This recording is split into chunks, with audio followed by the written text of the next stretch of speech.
assiste, obviamente votarei favorável.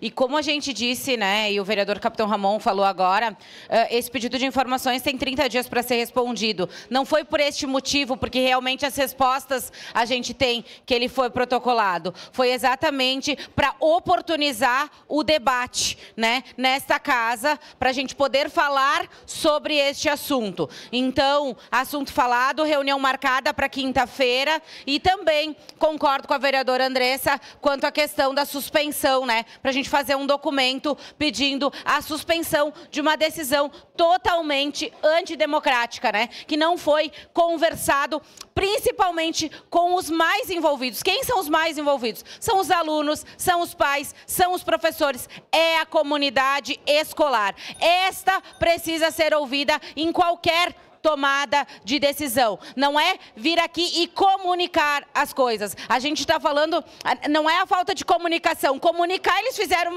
uma coletiva de imprensa, avisaram os diretores e a comunicação aconteceu, vereador Edson. Nós estamos falando de ouvir, diálogo, de conversar, de saber o que o outro pensa, da empatia, de construir.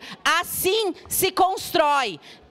Da outra maneira se destrói. Mas, né, esse governo, infelizmente, a gente, como alguns vereadores disseram, toda semana a gente tem que vir aqui falar de coisas que eles fazem sem ouvir a população. Policlínica, a questão da caminhonete e tantas outras situações. Só um minutinho, e agora... vereadora Daiane. Nós temos uma vereadora declarando voto. Por favor, nós precisamos garantir a fala. Tem muito barulho. Por favor, segue vereadora Daiane Mello com a palavra.